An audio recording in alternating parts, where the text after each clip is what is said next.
ঘরের মধ্যেই গলায় ফাঁস লাগিয়ে মৃত্যু নবম শ্রেণীর এক ছাত্রের। ঘটনাটি ঘটেছে শনিবার সকালে উত্তর দিনাজপুর জেলার করণদিঘি থানার অন্তর্গত আলতাপুর ২ নম্বর গ্রাম পঞ্চায়েতের মাছুল গ্রামে। স্থানীয় সূত্রে জানা গিয়েছে, মৃতের নাম রতন দাস, তিতপুকুর হাই স্কুলে নবম শ্রেণীতে পড়াশোনা করত। পরিবার জানিয়েছে, ভোরবেলা ঘুম থেকে উঠে সবার সাথে স্বাভাবিকভাবেই কথা বলেছে। মা বাবা কাজে চলে যাওয়ার পর ফিরে আসবে দেখে ঘরের মধ্যে ফাঁস লাগিয়ে ঝুলে রয়েছে। কি কারণে মারা গিয়েছে পরিবার বলতে পারেনি। করণদিঘি থানার পুলিশ মৃতদেহটি উদ্ধার করে ময়নাতদন্তের জন্য রায়গঞ্জ সুপার স্পেশালিটি হাসপাতালের মর্গে পাঠায়। নাম সন্তোষ সিংহ। আচ্ছা, কি ঘটনা ঘটেছে? ঘটনা, কালকে পরীক্ষা দিতে আসছিল চন্দন দাস, বয়স হলো 18 বছর, বাড়ি মাছল।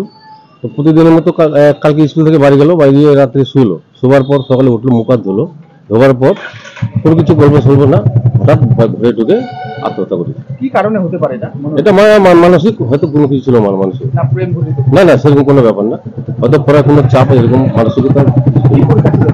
কালকে টেস্ট পরীক্ষা ছিল 10-এর, কালকে ফার্স্ট প্রথম পরীক্ষা দিয়েছিল, আজকে দ্বিতীয় পরীক্ষা দিয়েছিল। এইভাবে হঠাৎ করে গলায় ফাঁসি দেওয়ার মানে কি কি ভাবছেন আপনারা বাড়িতে? মনে হয় কোনো মানসিক, হয়তো কোনো চাপ ছিল, হয়তো পড়াশোনার কোনো টেনশন, এরকম হতে পারে। আপনার নাম? সন্তোষ সিংহ। কি হয় না? আমি দাদা হব। কে মারা গেছে? পাড়া প্রতিবেশী। হ্যাঁ, কে মারা গেছে? ওটা মামার ছিল আর কি। কি নাম? চন্দন দাস। বয়স কতটা? বয়স 18 বছর। কোথায় বাড়ি? বাড়ি হলো মাছল।